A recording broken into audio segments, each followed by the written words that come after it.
Capítulo 20 de Boruto Tubular Vortex chegou pegando fogo. Tivemos Konohamaru finalmente fazendo alguma coisa e usando dois Rasengans gigantes para acabar com Matsuri. E é claro, não podemos deixar de falar da Sarada usando seu Mangekyo ou Sharingan com habilidade tão absurda que lembra um buraco negro. Então, vamos para mais uma análise de Boruto Tubular Vortex. Mas antes disso, eu tenho que pedir para vocês deixarem aqui embaixo o seu like no vídeo e a sua inscrição no canal, porque isso ajuda o canal a crescer. É somente com isso que o canal cresce, além de me motivar a trazer cada vez mais conteúdo para vocês. Então deixa aqui o seu like, a sua inscrição. É isso aí, muito obrigado e vamos começar aqui com Konohamaru pode ser cruel. O capítulo começa com Konohamaru prestes a ser devorado por Matsuri, que essa parte da história que vinha sendo mais entediante, a mais chatinha até agora nos últimos capítulos. Toda essa lenga-lenga de Konohamaru-chan não estava agradando ninguém, mas aqui a coisa dá uma reviravolta completa e fica insana. Konohamaru, que estava quase sendo devorado, se lembra das palavras de Shikamaru, que ele precisava fazer amizade com essas criaturas para domá-las, pois ainda eram filhotes inocentes. Então, Konohamaru continua apelando para os sentimentos de Matsuri, que começa a se confundir. De um lado, seu instinto dizia que Konohamaru era alguém perigoso e que deveria ser eliminado. Por outro, seus sentimentos faziam com que ela desejasse Konohamaru por perto. Ao ver Konohamaru nessa situação, quase sendo devorado, quase sendo morto, Matsuri começa a chorar. E detalhe, ela nem sequer sabia o que eram lágrimas. Eu não vou mentir, isso chega até a ser um pouco tocante e emocionante. Se a gente parar para pensar, Matsuri está matando a pessoa pela qual é apaixonada. Ela está destruindo o amor de sua vida. Isso deixa ainda mais claro os sentimentos dela. E não é só isso, o Jura, de alguma forma, sente o que Matsuri está passando e também começa a chorar. Konohamaru, percebendo a confusão emocional de Matsuri, apela ainda mais para os sentimentos dela, pedindo para que segure suas mãos, falando que esse seria o início do relacionamento especial entre eles. E ela obedece, e até chega a comentar que estavam quentinhas. No entanto, enquanto ainda se lembrava das palavras de Shikamaru, Konohamaru trai a confiança de Matsuri. Na maior crueldade, enquanto ele segurava suas mãos, ele cria dois Rasengans gigantes que deslaceram Matsuri. E eu preciso elogiar a arte e a composição dos quadros nessa cena. Ficou visualmente incrível. Primeiro, os pequenos Rasengans destruindo as mãos de Matsuri. Depois, crescendo e arrancando seus braços. E por fim, se tornando gigantescos e desentregando boa parte de seu corpo. Foi uma sequência brutal e muito bem feita. Outra página incrível foi a de Matsuri já deslacerada, chamando por Konohamaru-chan. O Ikemoto pode até vacilar de vez em quando nos desenhos, mas quando ele acerta a gente tem que reconhecer.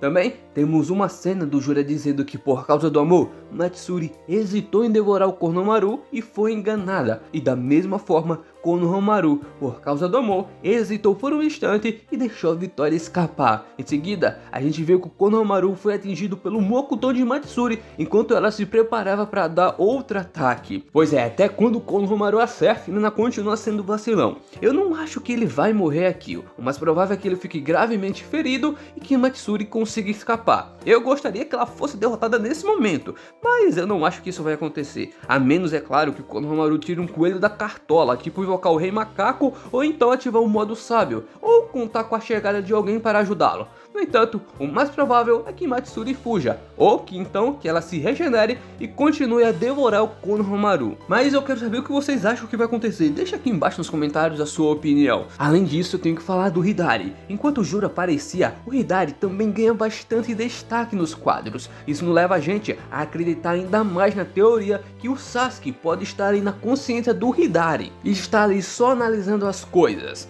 Agora vamos seguindo para a nossa deusa Sarada. Enquanto Konohamaru estava com Matsuri, a situação ficava cada vez pior para Sarada e os outros. Sem a espada do Araya, Ryu dominava completamente o campo de batalha. O próprio Araya foi o primeiro a ser derrotado e controlado pela Areia de Ferro. Em seguida, Mitsuki, mesmo ativando o modo sábio, também foi derrotado e submetido ao controle do Ryu. E para evitar uma matança sem sentido, Ryu propõe um acordo se a Sarada revelasse alguma informação sobre o Boruto. Sua localização, fraqueza ou qualquer outro detalhe relevante deixaria todo mundo ir embora. E aqui a gente tem uma cena bastante interessante, né? O Mitsuki alerta para Sarada não ser enganada, pois o Ryu iria matá-las de qualquer jeito. Em resposta, o Ryu se ofende e afirma que foram eles que o traíram primeiro, pedindo para não ser colocado no mesmo nível. Isso foi até bem irônico e engraçado. Mas continuando, Yodo, na maior cara de pau, sugere que Sarada entregue alguma informação. Eu achei isso uma baita sacanagem. Até agora essa garota não fez nada de útil e ainda vem falando um negócio desse. No entanto, a Sarada dá uma ótima resposta, afirmando que não pretende se salvar às custas de seus companheiros. Além disso, ela reforça que não tem nenhuma informação de Boruto. A Yodo continua falando ali o motivo pela qual a Sarada protege alguém que é um ninja renegado e expulso da vila. E esse motivo é que mesmo que o mundo inteiro se torne inimigo de Boruto, a Sarada quer ser alguém que vai estar ao lado dele. E a Yodo fala que o mesmo vale para ela e para o Shinki. Então, Yodo propõe um novo acordo. Como a Sarada realmente não tinha nenhuma informação sobre o Boruto,